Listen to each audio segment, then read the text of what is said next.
자, 우리 또 인사부터 할까요? 모든 것이 하나님의 은혜입니다. 모든 것이 하나님의 은혜입니다. 자, 지난주하고 동일한 본문이죠. 오늘도 성경 우리에게 어떻게 행할지를 자세히 주의하여 지혜 없는 자 같이 하지 말고 지혜 있는 자 같이 하라고 권면을 하고 있어요. 두 부류로 사람을 나누고 있죠. 지혜 없는 자와 지혜 있는 자.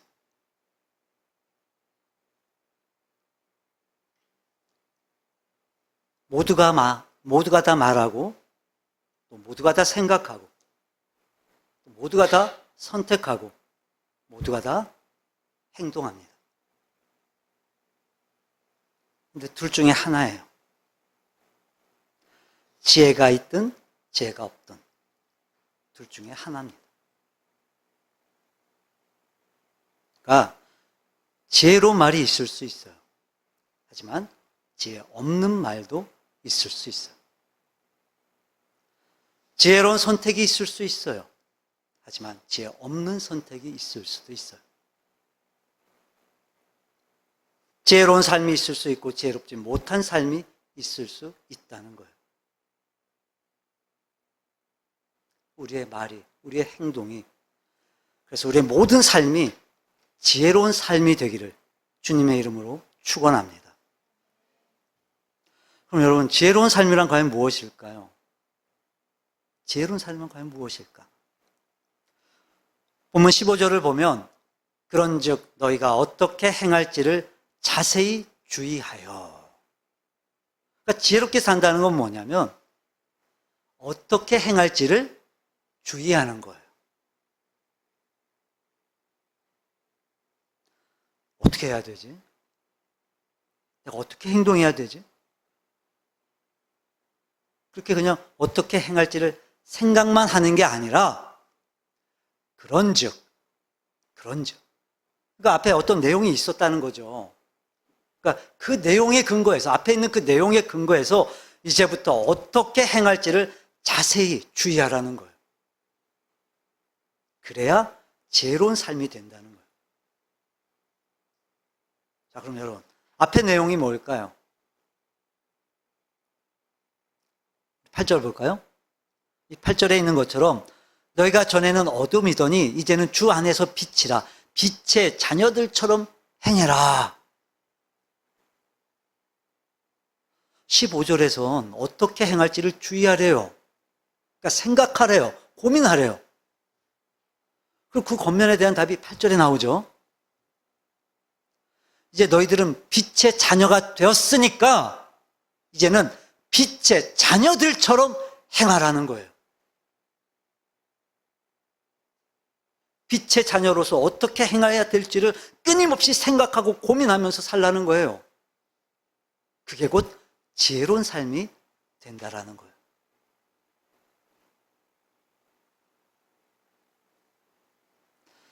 이 시대를 살아가는 우리 모든 그리스도인들, 여러분, 지혜로운 삶이 뭘까요?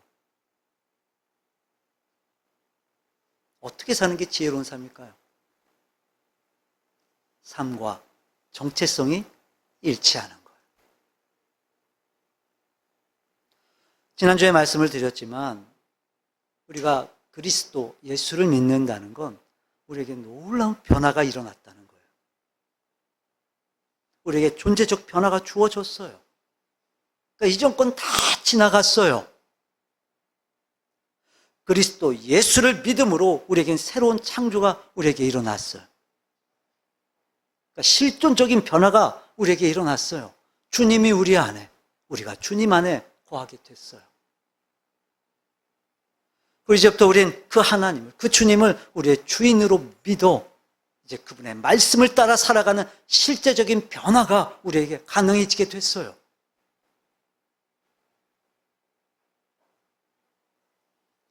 여러분, 그리스도 예수를 믿는다는 건 그냥 단순히 내가 믿습니다, 그렇게 고백하는 차원으로 끝나는 게 아니에요.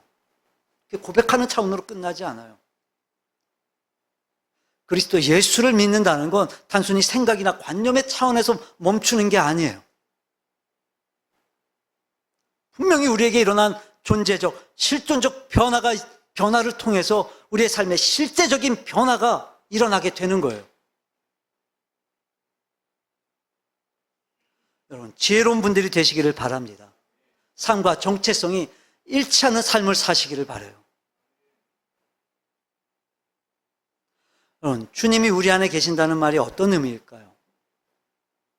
우리 히브리서 볼까요? 8장 8절 함께 읽어봅니다. 그들의 잘못을 지적하여 말씀하시되 주께서 이르시되 볼지어다 날이 이르리니 내가 이스라엘 집과 아멘. 자, 지금 이렇게 새 언약이라고 말씀하시는 걸 보면 이제 새 언약 전에 이제 옛 언약도 있었다라는 거죠. 근데 그 옛 언약 대신 이렇게 새 언약을 세우신다라고 하시는 걸 보면 이제 그 옛 언약은 이제 더 이상 유효하지 않은 거예요. 유효하지 않아요. 이제 우리에게 주신 새로운 언약이 우리에게 유효하게 된다라는 거예요. 그게 무슨 말씀이냐? 우리 9절 볼까요? 9절. 또 주께서 이르시기를 이 언약은, 즉 새 언약은 내가 그들의 열조의 손을 잡고 애굽 땅에서 인도하여 내던 날에 그들과 맺은 언약과 같지 아니하도다. 시내산에서 맺었던 언약은 옛 언약인 거고 그 옛 언약과는 달리 이제 새 언약을 맺으시겠다는 거예요. 자, 그리고 9절 계속해서 보면 그들은 내 언약 안에 머물러 있지 아니하므로 내가 그들을 돌보지 아니하였노라. 자, 그리고 10절 함께 읽어볼까요? 또 주께서 이르시되 그날 후에 내가 이스라엘 집과 맺을 언약은 이것이니 내 법을 그들의 생각에 두고 그들의 마음에 이것을 기록하리라. 나는 그들에게 하나님이 되고 그들은 내게 백성이 되리라. 아멘. 그럼 우리가 예수님을 믿으면 주님이 우리 안에, 우리가 주님 안에 거하게 돼요. 자, 그 말을 다시 뭐라고 표현하고 있어요? 내 법을, 주님의 법을 우리의 생각 속에, 그리고 우리의 마음 속에 기록하시겠다는 거예요. 여러분, 예전에 그 이스라엘 백성들과 맺으셨던 그 옛 언약은요, 돌에다가 새겨주셨어요. 그러니까 돌비에 새겨주셨어요, 돌비에. 근데 이제 그리스도 예수를 통해 구원받은 우리에게 하나님이 새로운 언약을 주셨어요. 어디에다가요? 이제는 돌비가 아니라 그 주님의 말씀을 우리의 마음에, 그 신비에 새겨주시겠다는 거예요. 무슨 말씀이에요? 여러분, 주님이 우리 안에 계신데요. 근데 말씀이 우리 안에 있대요.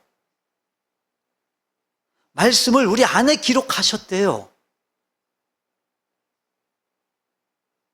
그러니까 주님이 우리 안에 계신다는 게 무슨 말이에요? 말씀으로 우리 안에 거하신다는 거예요. 말씀으로 주님이.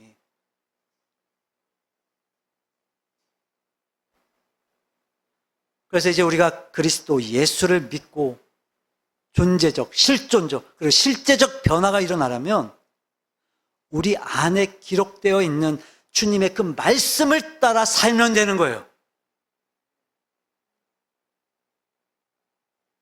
그리고 그것이 곧 이 시대를 살아가는 지혜가 된다라는 거예요. 즉 우리의 삶과 정체성이 일치하기 위해 하나님의 말씀대로 사는 것, 그게 곧 지혜로운 삶이 된다는 거예요. 자, 그리고 우리 신명기 4장 볼까요? 4장. 자, 5절 함께 읽어봅니다. 내가 나의 하나님 여호와께서 명령하신 대로 규례와 법도를 너희에게 가르쳤나니 이는 너희가 들어가서 기업으로 차지할 땅에서 그대로 행하게 하려 함인즉. 자, 여기서 내가는 누구예요? 모세예요, 모세. 모세가 너희에게, 이스라엘 백성들에게 하나님께서 명령하신 모든 것을 다 가르쳤대요, 다. 자, 이유가 뭐였냐면 너희가 들어가서 기업으로 차지할 땅에서 그대로 행하게 하려 함인즉. 여러분, 이 가나안 땅엔요, 이미 하나님을 모르는 이방 족속들이 거기에 살고 있었어요. 빈 땅 들어간 거 아니에요. 이방 족속이 살고 있는 땅이었어요. 근데 그곳에서 그들이 사는 대로 살지 말고 그곳에서 내가 가르친 대로 그대로 살라는 거예요. 그대로. 그들 따라가지 말라는 거예요. 세상 따라 살지 말라는 거예요. 그리고 하나님께서 놀라운 약속을 허락해 주세요. 우리 6절 볼까요? 6절 함께 읽어봅니다. 너희는 지켜 행하라. 이것이 여러 민족 앞에서 너희의 지혜요 너희의 지식이라. 그들이 이 모든 규례를 듣고 이르기를 이 큰 나라 사람은 과연 지혜와 지식이 있는 백성이로다 하리라. 그러니까 이스라엘 백성들이 그 하나님의 말씀대로 사는 모습을 보고 이야 우리가 살아왔던 것과는 다르게 사네. 우리들이 선택하고 그렇게 결정했던 거는 완전히 다른데? 그러면서 인정하지 않을 수 없다라는 거예요, 그들이. 야, 저 큰 나라 백성들은 정말 지혜로운 백성들이구나. 인정하지 않을 수가 없다는 거예요.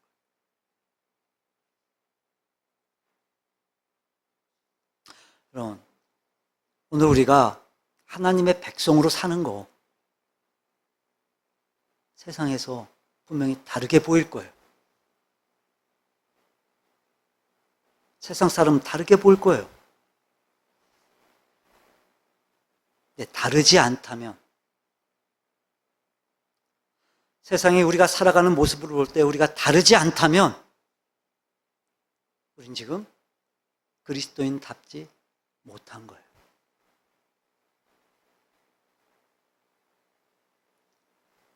자, 그럼 그리스도인답게 사는 게 뭐죠? 그리스도인답게 사는 게 뭐예요? 말씀대로 사는 거예요. 말씀대로. 하나님의 말씀.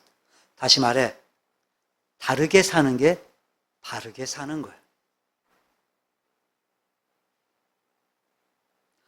우리를 보는 그들이 인정하지 않을 수 없을 만큼 우리가 정말 하나님의 말씀대로 살면 그것이 곧 지혜가 되고 지식이 된다는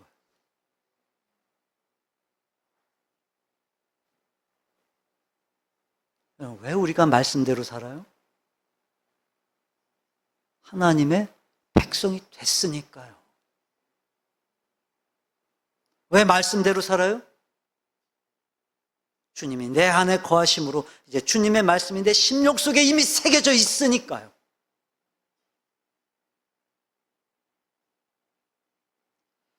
삶과 정체성이 일치하면 그것이 곧 지혜로운 삶이 된다는 거예요. 여러분 모두가 지혜로운 삶을 사는 분들이 되시기를 바랍니다. 삶과 정체성이 일치하는 삶을 살기 위해 힘쓰시기를 바라요. 난 이제 하나님의 백성이 되었으니까 내 정체성에 맞게 정말 거룩한 자존감을 가지고 나는 하나님의 말씀대로 살겠다. 말씀대로 선택하고 결정하고 살아가세요. 여러분을 바라보는 세상이 정말 깜짝 놀랄 만큼 여러분의 삶을 지혜롭다고 인정하게 될 겁니다.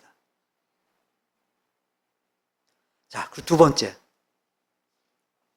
오늘 본문이 우리에게 가르쳐주고 있는 지혜로운 삶이 또 뭘까요? 자, 다시 본문으로 돌아와서 16절에 이런 표현이 나오죠. 자, 15절에 먼저 지혜 있는 자 같이 행하라 하면서 16절에 세월을 아끼라 때가 악하니라 그래요. 그럼 여기서 이 세월이라고 번역된 이 단어는요, 단순히 그렇게 흘러가는 시간을 말하는 게 아니에요. 흘러가는 시간을 말하는 게 아니라 그 시간이 제공하는 기회를 뜻해요. 기회. 다시 말해 우리가 살고 있는 모든 삶의 시간들은 우리에게 주어진 기회인 거예요. 기회. 근데 세월을 아끼래요, 여러분. 세월을 아끼래요. 자, 이 아낀다라는 말이 무슨 말이냐면, 원래 이 아낀다라고 하는 말은요, 돈을 주고 산다라는 의미예요. 돈을 주고 산다. 그러니까 보다 더 적극적으로 어떤 대가를 지불하더라도 그걸 확실히 확보하라는 거예요. 자, 그럼 세월을 아끼라.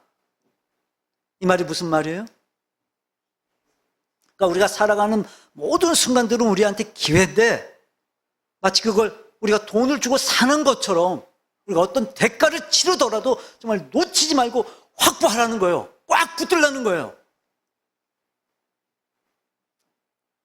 즉 우리가 살아가는 모든 삶의 순간들을 허투루 보내지 말고 정말 기회로 여겨서 그 모든 순간들을 보다 더 적극적으로 우리에게 주어진 기회로 확보하라는 거예요. 붙들라는 거예요.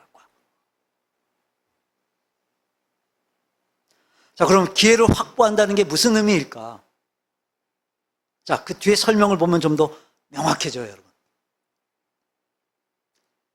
자, 그럼 왜 세월을 아껴야 되냐? 왜 살아가는 모든 순간들을 기회로 여기고 우리가 어떤 대가를 치르더라도 적극적으로 그 기회를 우리가 붙잡아야 되냐? 왜일까요, 여러분? 때가 악하기 때문에 그래요. 때가 악하기 때문에. 때가 악하다.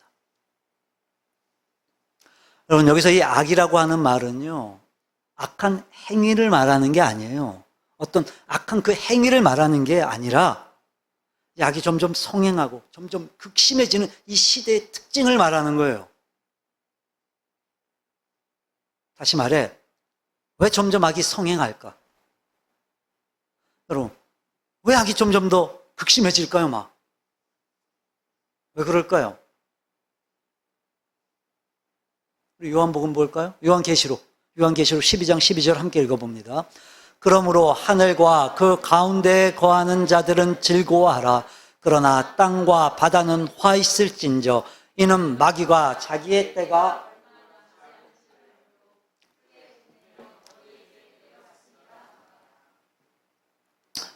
하나님께 대적했던 사탄 마귀가요, 이제 패배하고 이 세상으로 쫓겨나게 됐어요. 그들은 알아요. 자기의 때가 얼마 남지 않은 줄을 알아요. 그래서 크게 분내어 너희에게 내려갔습니다. 그러니까 땅으로 내려왔다는 거예요. 땅. 이 세상으로. 그럼 마귀가요, 자기의 때가 언제까지인지를 알아요. 그게 언제예요? 그게 언제까지예요? 그게 언제예요? 세상 끝이에요, 그게. 즉, 그리스도 예수께서 다시 재림하시면 더 이상 마귀는 활동을 못해요. 끝이에요.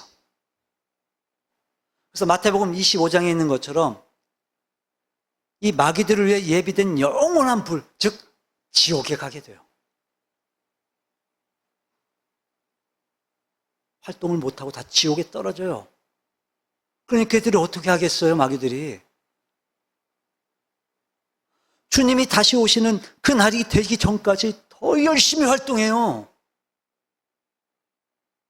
그러니 악이 어떻게 되겠어요? 더 극심해지겠죠. 그러니 악이 어떻게 되겠어요? 더 성행하겠죠.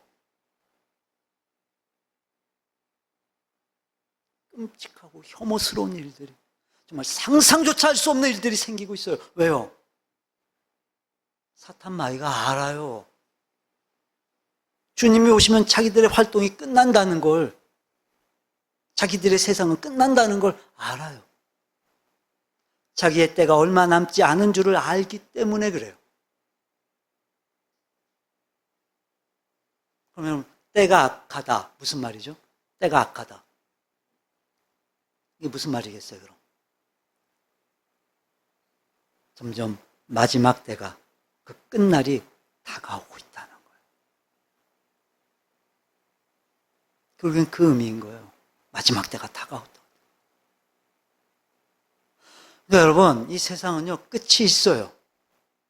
주님이 다시 오시면 끝나요. 마귀도 알고 있어요. 그래서 세상은 점점 더 악하게 만들어요.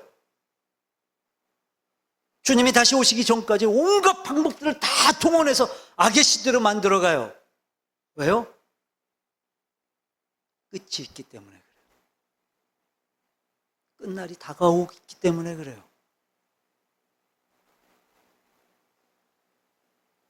그래서 세상은 끝을 향해 가고 있으니까 너희는 그리스도인으로서 너희가 살아가는 모든 삶의 순간들을 기회로 여겨 그 기회를 적극적으로 붙잡으라는 거예요. 돈을 주고 지불하고 서라도 붙잡으라는 거예요. 자, 그래서 지혜로운 삶이 뭘까요, 여러분? 첫째가 뭐였다고요? 삶과 정체성이 일치하는 거예요. 두 번째, 지혜로운 삶이 뭘까요, 여러분? 삶과 방향성이 일치하는 거예요. 방향성. 끝으로 가고 있다는 거예요, 지금. 우리가 살아가는 순간순간마다 지금 끝을 향해 가고 있어요. 세상은요, 반드시 끝이 있어요, 여러분. 예수님도 약속하셨잖아요. 마태복음 28장에서요, 내가 세상 끝날까지 너희와 함께 한다. 끝날까지. 자, 그럼 그 끝이 있다는 거예요, 없다는 거예요? 있다는 거예요, 끝이. 마귀도 알아요. 우리도 알아요. 끝을 향해 가고 있어요. 주님이 재림하시는 그 끝을 향해. 그러니 끝을 향해 가고 있는 우리가 그리스도인으로서 어떻게 무엇을 해야 되는지 그걸 고민하라는 거예요. 그걸. 자, 그래서 삶과 정체성이 일치한다는 게 어떻게라고 하는 의미라면 이 삶과 방향성이 일치한다는 건 무엇을 의미하는 거예요? 무엇을.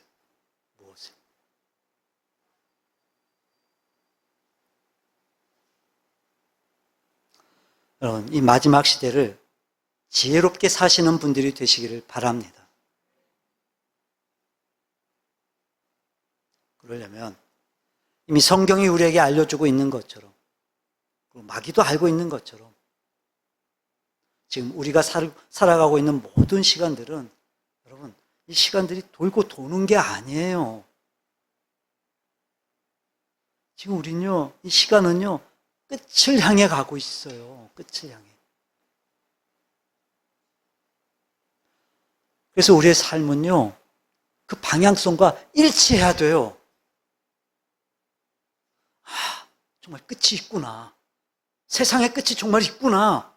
주님 다시 오시는구나. 이 분명한 이 방향성을 우리가 염두에 두고 오늘 사는 우리의 삶이 그 방향성과 일치해야 된다라는 거예요. 그 방향성에 합당해야 돼요, 여러분.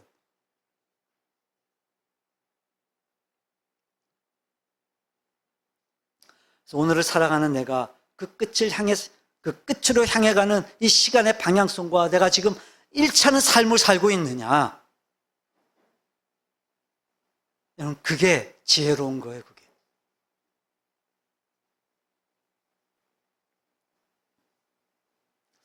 우리의 인생을 사막에 비유하기도 하죠. 그만큼 우리의 인생이 막 공고하고 힘겹고 또 황량하고 또 외롭기 때문일 거예요.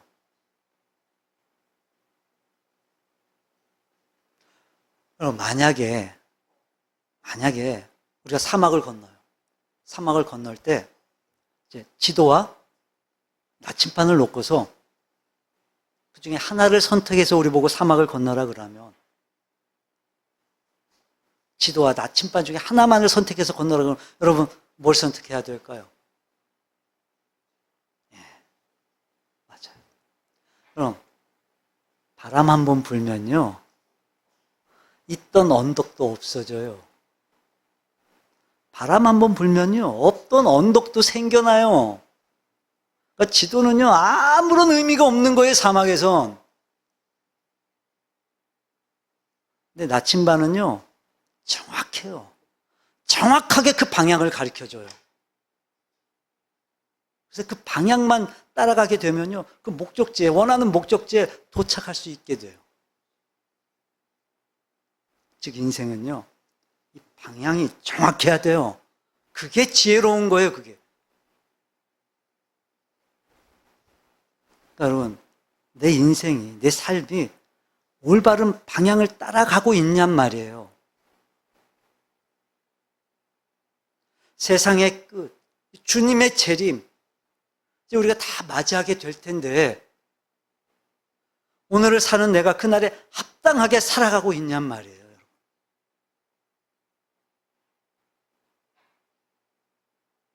여러분, 이 방향이 분명하다는 게 이게 무슨 말일 것 같으세요? 나침반을 갖고 있다는 게 과연 무슨 말일까? 여러분, 나침반을 보면요, 이거 자세히 보면요, 나침반이요, 항상 바늘 끝이 떨려요. 떨고 있어요. 고장난 게 아니라면 계속 움직여요, 그 바늘 끝이. 그러니까 안 움직이는 건 고장난 나침반인 거예요. 자, 그래서 삶과 방향성이 일치한다는 게 무슨 말일까? 마치 나침반의 바늘이 계속해서 멈추지 않고 그렇게 떨고 있는 것처럼, 계속해서 멈추지 않고 그 방향을 가리키고 있는 것처럼, 계속해서 늘 그 끝날을 염두에 두고 여러분 깨어 있는 거예요. 깨어 있는 거.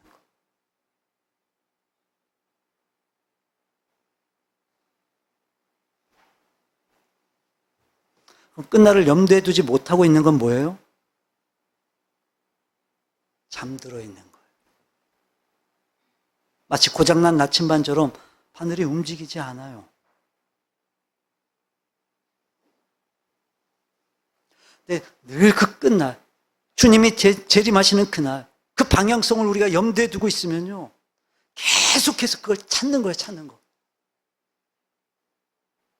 마치 나침반이 방향을 찾기 위해 바늘이 계속해서 떨고 있는 것처럼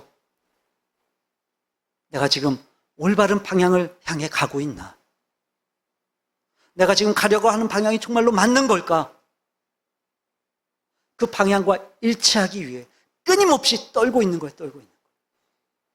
깨어 있는 거예요, 깨어 있는 거예요. 그래서 여러분 성경을 보면요, 특히 사도들이 기록한 이 서신서를 보면, 그래서 깨어 있으라라는 말이 너무 자주 등장을 해요. 우리 데살로니가전서 볼까요? 5장 볼까요? 5절을 보면 너희는 다 빛의 아들이요. 나왔죠? 우린요, 이제 빛의 자녀예요, 우리가. 우리는 이제 어둠에 있지 않아요. 이게 뭐예요? 우리의 정체성. 우리의 정체성을 먼저 설명하고 있어요. 자, 그리고 5절로 6절 함께 읽어볼까요? 5절, 6절. 너희는 다 빛의 아들이요, 낮의 아들이라. 우리가 밤이나 어둠에 속하지 아니하나니 그러므로 우리는 다른 이들과 차릴지라. 아멘. 그러니까 깨어있다는 말은 잠들어 있지 않다는 거예요. 반대로 잠들어 있지 않다는 건 깨어있다는 거예요. 근데 지금 이걸 연거푸서 반복해서 말씀해요. 자지 말아라. 깨어있어야 된다. 다시 말해. 깨어있어야 된다라는 건 그만큼 중요하다는 거예요. 또 하나. 그렇기 때문에 우리는 잠들어 있을 수 있다는 걸 우리가 잊으면 안 돼요. 우리가 잠들어 있을 수도 있다는 걸 우리가 잊으면 안 돼요. 다시 말해, 정신을 차리고 깨어 있으라는 거예요.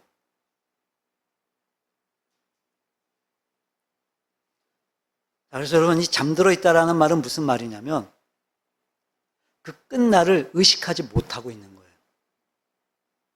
마지막 날을 의식하지 못, 언제일지 모르니까 우리가 자꾸 그걸 놓치는 거예요. 여러분, 거기에 마음 놓으면 안 돼요. 오히려 언제일지 모르니까 우린 늘 오늘일 수도 있다라는 생각으로 살아야죠. 왜요? 주님이 오시는 건 확실하니까. 세상의 끝날은 확실하니까. 주님이 말씀하셨잖아요. 내가 다시 온다고.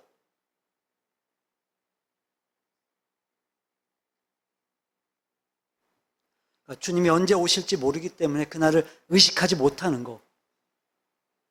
그게 뭐 하고 있는 거라고요? 잠들어 있는 거예요. 잠들어 있는 거.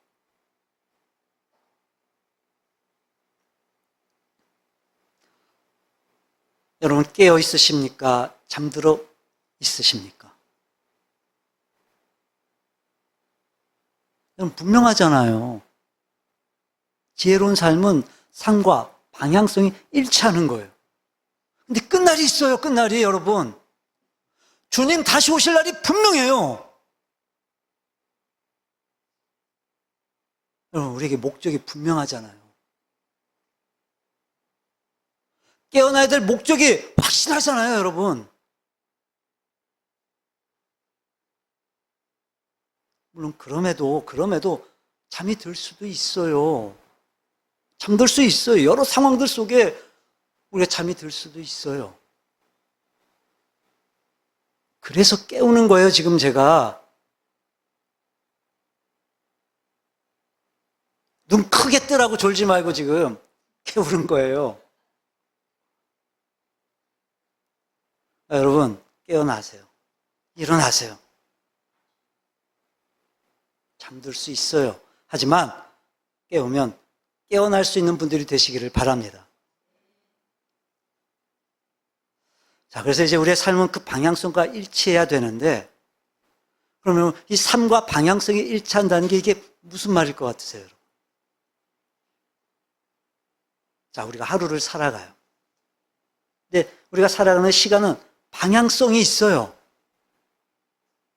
그러니까 도는 게 아니라 끝이 있어요. 그래서 그날이 있단 말이에요, 여러분, 그날이. 그럼 오늘을 사는 우리가 이 삶과 방향성이 일치한다는 게 과연 무슨 말일까? 그래서 그 끝날을 준비하는 거예요, 준비하는 거. 다시 말해, 그 끝날을 준비하는 게, 그러니까 그게 무슨 삶인 거예요? 그 끝날을 준비하는 게 무슨 삶인 거예요? 그게 바로 지혜로운 삶인 거예요.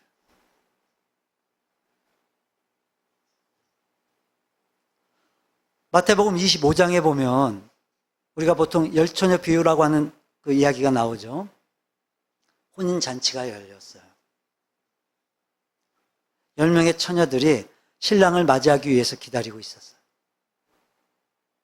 신랑이 더디 오는 사이에 이제 신랑이 기다리고 있던 그 10명의 모든 처녀들이 다 잠이 들게 됐어요. 근데 이제 신랑이 왔다는 소식이 들려요. 잠에서 깨어났어요. 그때 그 10명의 처녀들이 두 부류로 나뉘어져요.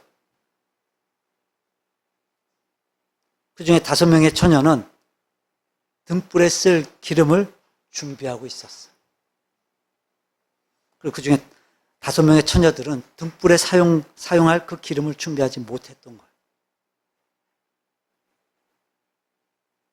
언제 올지 몰랐어요, 신랑이.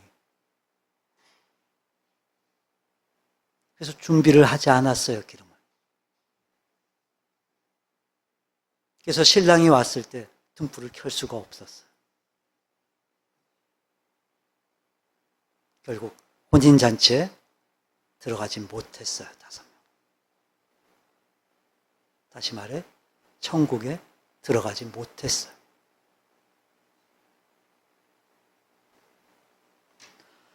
성경은 그 두 부류의 처녀들을 이렇게 말씀하죠. 슬기로운 자들과 미련한 자들이라.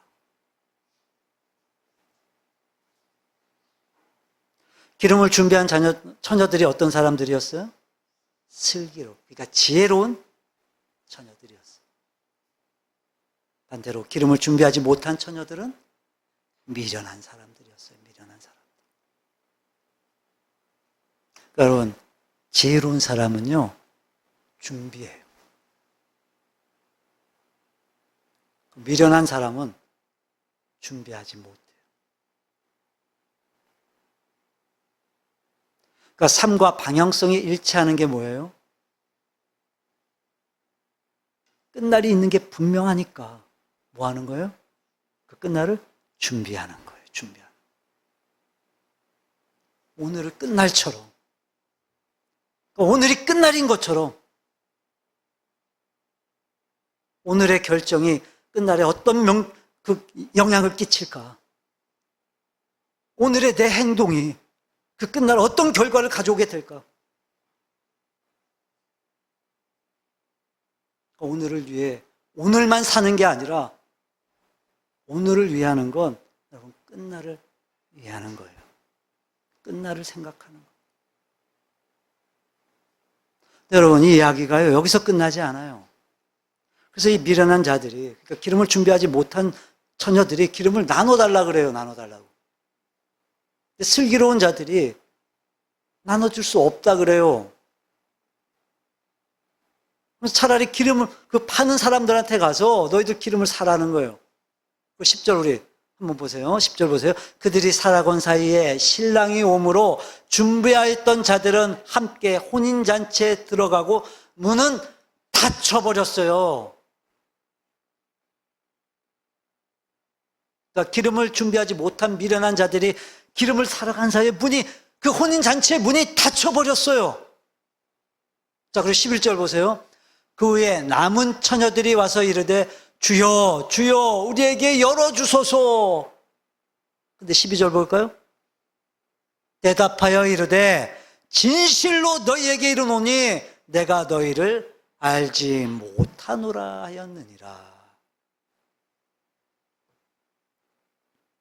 분명히 그 혼인잔치 때문에 그들도 기다리고 있었는데 기름을 준비하지 못한 그 미련한 자들은 그 잔치에 참여하지 못했어요. 기다리고 있었는데. 주여 주여 우리도 문을 열어주세요. 그랬는데 대답이 왔어요. 내가 너희를 알지 못한다. 그리고 그들은 잔치에 참여하지 못했어요.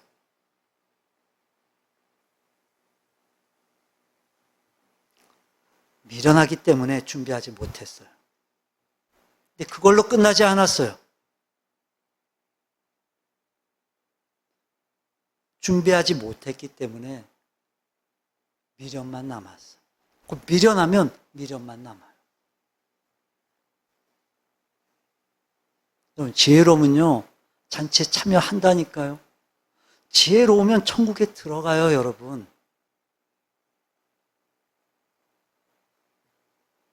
핵심이 뭐예요? 준비예요, 준비. 준비하면 지혜로운 거예요. 준비하면 미련이 남을 리가 없어요, 여러분. 그럼 아무리 미련이 남으면 뭐 하겠어요? 못 들어가면 끝인데 그걸로.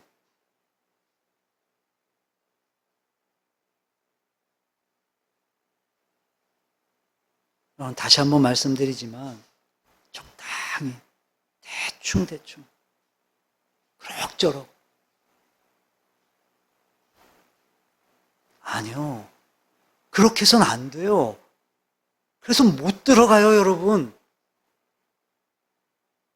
하지만 지혜로우면 여러분 준비해요. 지혜로우면 준비해요.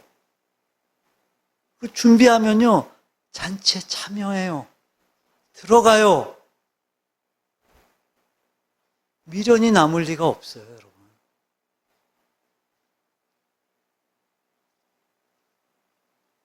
삶과 방향성이 일치한다는 게 무슨 말이에요? 끝날이 있다는 걸 확실히 믿고 그날을 준비하는 거예요, 준비하는 거.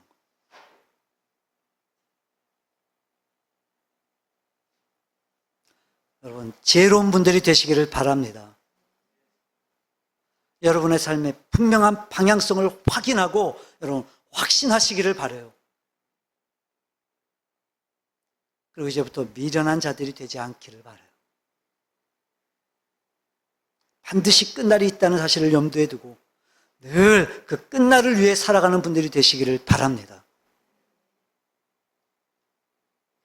자, 그럼 여러분, 준비한다는 건 또 뭘까요? 준비한다는 게 뭘까요? 이렇게 삶과 방향성이 일치한다는 건 준비한다는 거예요. 그럼 뭘 준비한다는 거예요? 뭘 준비해야 되죠? 준비가 뭐냔 말이에요. 그러니까 준비가. 자, 그러니까 여러분, 먼저 이 끝날이 무슨 의미인지를 알면 돼요. 우리 마태복음 24장 볼까요? 14절 함께 읽어봅니다. 이 천국 복음이 모든 민족에게 증언되기 위하여 온 세상에, 자, 끝날이 있어요, 분명히. 주님이 다시 오세요, 분명히. 자, 근데 그 끝날이 어떤 날이에요? 모든 민족에게 천국 복음이 전파되는 거예요. 그게 끝날이에요, 그게. 자, 그러니까 이런 거죠. 우리가 살아가고 있는 모든 시간의 그 시간들은요, 방향을 가지고 있어요. 어디로요? 끝날로. 그럼 그 끝날이라는 의미가 뭐예요? 천국 복음이 온 세상에 전파되는 거예요. 자, 그럼 세월을 아껴라. 즉, 우리의 모든 삶의 순간들을 기회로 확보해라. 그럼 무엇을 위한 기회라는 거예요, 그럼? 복음을 증거하는. 복음을 증거하는 기회가 되는 거예요. 왜요? 여러분, 끝날이 어떤 날이에요? 땅 끝까지 복음이 증거되면 그날이 끝날이에요. 모든 민족에게 복음이 전파되면 그날이 끝날이에요. 자, 그러니까 여러분, 그러니 그 끝날의 방향성과 일치되게 사는 사람들은 그럼 주어진 그 모든 삶의 시간들을 어떤 기회로 여길까요? 복음을 증거하는, 복음의 증거, 복음의 전파, 그걸 위해 사는 거예요. 그걸 위해. 그게 준비하는 거예요. 그게. 왜요? 그날이 끝날이니까. 그날이 주님 오시는 날이니까.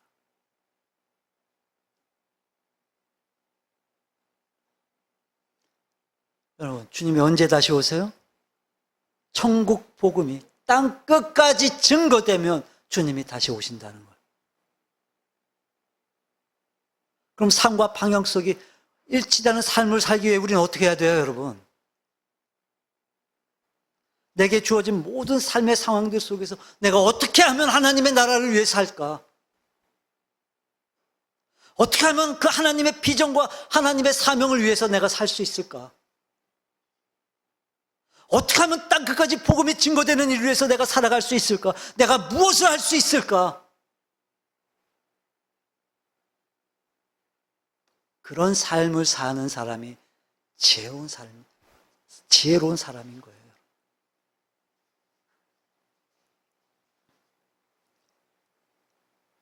세상 끝날 주님 앞에 섰을 때 아쉬움이 남지 않는 분들이 되기를 바랍니다. 미련이 남는 분들이 되지 않기를 바라요.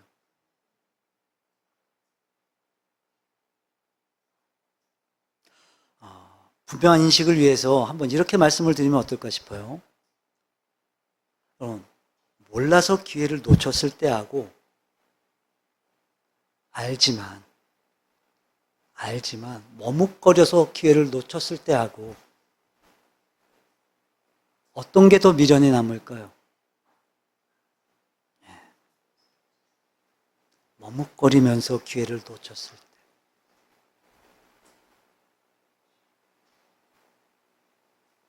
우린 다 알아요, 여러분. 내가 구원받은 하나님의 백성으로서 어떻게 살아야 될지, 무엇을 위해서 내가 살아야 될지 우린 다 알아요. 성경이 우리한테 다 가르쳐주고 있단 말이에요. 아주 명확하게, 분명하게 끝날이 있다. 천국 복음이 온 세상에 전파되면 그날이 끝이다. 주님 반드시 다시 오신다. 그래서 삶과 방향성이 일치해야 된다는 거예요. 우리는 분명히 다 알고 있어요. 근데 머뭇거려요. 머뭇거려요. 이유가 있어요. 다. 상황들이 있어요. 우리한테는 다. 그럴 만한 형편이 다 있어요.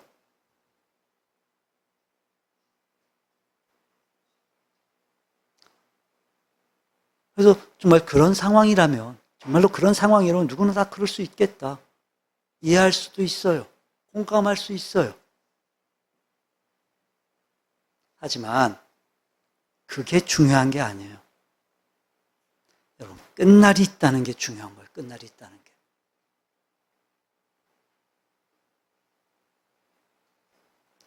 우리끼리 얘기하면 그게 무슨 소용이 있겠어요.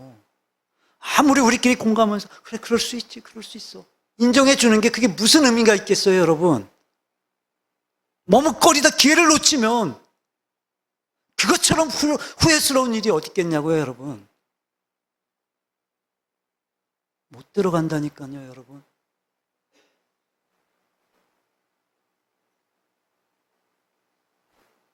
여러분 잊지 마세요. 우리의 때는 주님이 오시기 전까지예요.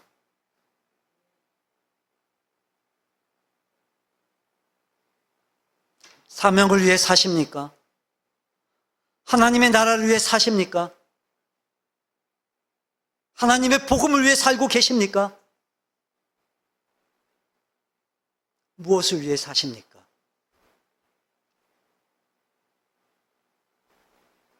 삶과 방향성이 일치 하는 삶을 살고 계십니까? 아니면 그것과는 상관없이 그저 되는 대로, 살고 싶은 대로,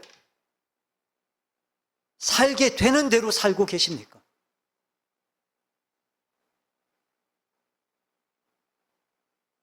우리가 이 땅에 살면서 품어야 될 유일한, 그 분명한 최고의 우리의 비전. 그럼 그건 하나님 나라예요, 하나님 나라.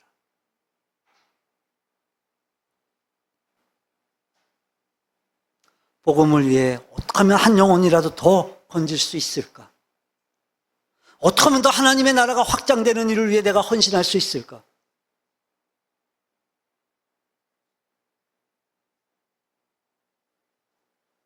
이렇게 말씀드리면 어떻게 생각할지 모르겠지만 내가 좀 덜 먹더라도, 내가 좀 불편하더라도,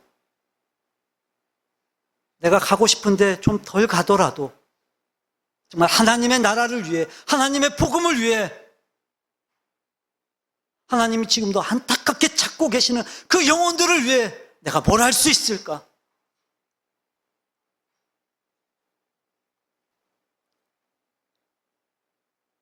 만약 우리에게 이런 고민이 없다면, 우리의 삶의 방향이 그렇게 되어 있지 않다면 우린 지금 미련한 삶을 살고 있는 거예요. 그리고 결국 미련만 남는 삶이 되어질 거예요.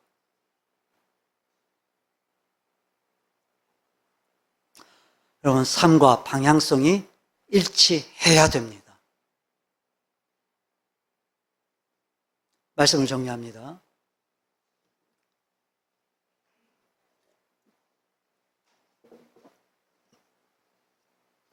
삶과 방향성이 일치하는 분들이 되시기를 바랍니다.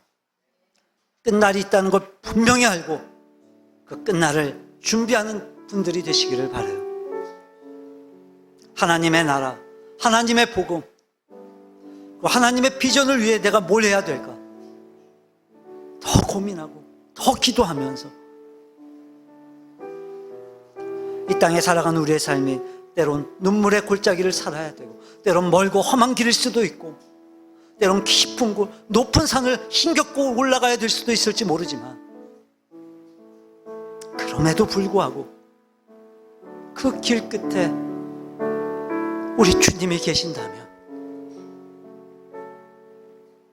내가 걸어가는 그 길 끝에 우리 주님이 계신다면 그 길은 얼마든지 우리가 행복하게 갈 수 있는 길이라고 믿습니다.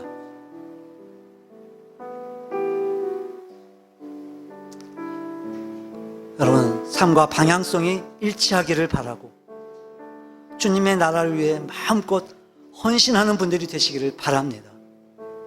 세상 끝날 주님이 다시 오셨을 때 여러분의 삶이, 여러분의 신앙이 인정되고 그리고 영원히 그 주님과 동행하는, 영원히 그 주님과 함께하는 지혜로운 분들이 되시기를 주님의 이름으로 축원합니다.